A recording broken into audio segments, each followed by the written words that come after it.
भोला एक गरीब किसान था जो हमेशा अपनी गरीबी से परेशान रहता था। वह एक गांव में अपनी माँ के साथ रहता था। भोला अपनी माँ से बहुत प्यार करता था। वह हमेशा अपनी माँ से अपनी गरीबी का जिक्र करता रहता और चिंतित रहता। उसकी माँ उसे हमेशा दो शिक्षा देती, हमेशा ईमानदार रहो और कभी किसी का बुरा मत करो। ईश्वर सभी को सही समय पर सब कुछ देते हैं। उसकी गरीबी भी भगवान सही समय आने पर दूर करेंगे। भोला बहुत ही सीधा था और हमेशा उसके दोस्त उसके भोलेपन का मजाक उड़ाते थे। वीडियो में आगे जाने से पहले कृपया करके इस वीडियो को लाइक और हमारे इस चैनल को सब्सक्राइब जरूर करें। एक दिन उसने एक सपना देखा। उसके घर पे अचानक सोने के सिक्कों की बारिश हो रही है। वह इस सपने के बारे में अपने दोस्त रामू को बताता है।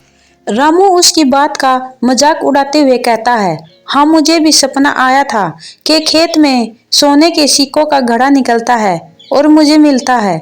यह कहकर वह हंसता हुआ वहां से निकल जाता है। अगले दिन भोला अपने खेत में रोज की तरह हल चला रहा था। अचानक उसकी नजर एक घड़े पे पड़ी। वह जैसे ही घड़े को खोलता है उसकी आंखें फटी की फटी रह जाती हैं। जी हाँ, उसमें सोने के सिक्के थे। वह बेचारा बड़ा दुखी होता है। उसे लगता है यह तो उसके मित्र रामू का सपना था और उसे यह सिक्के रामू को देने चाहिए। वह जाकर रामू से कहता है, रामू तुम्हारा सपना पूरा हो गया। जाओ जाके मेरे खेत से अपना सोने के सिक्कों से भरा घड़ा ले लो। यह कहकर भोला अपने घर की ओर चल पड़ता है और अपने सपने के पूरे होने का इंतजार करता है। उसे लगता है कि शायद अब सोने की बारिश भी होगी।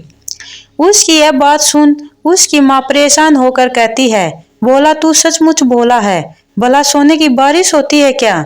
सो जा चुपचाप। उधर रामू सोचता है, क्या यह मुझे बेवकूफ बना रहा है या यह इतना बेवकूफ है? भला कोई ऐसा करता है क्या? मगर चलो चल के देखता हूँ। रामू जैसे ही खेत में पूछता है वहां उसे घड़ा दिखता है। मगर यह क्या? उसमें तो ऊपर साफ दिखते हैं, जिसे देखकर वह घबरा जाता है। उसे लगता है कि इस घड़े में कोई सिक्के नहीं है। भोला ने उसे नुकसान पहुंचाने के लिए खुद घड़ा यहाँ रखा होगा। रामू सोचता है, आज रात भोला के घर जाऊंगा और भोला की छत से यह घड़ा उसी के ऊपर उल्टा दूंगा। उसी रात वो भोला की छत पे चढ़ता है और देखता है नीचे आंगन में भोला सोया हुआ है। रामू घड़े का ढक्कन हटाता है और घड़ा पूरा भोले के ऊपर उल्टा कर देता है।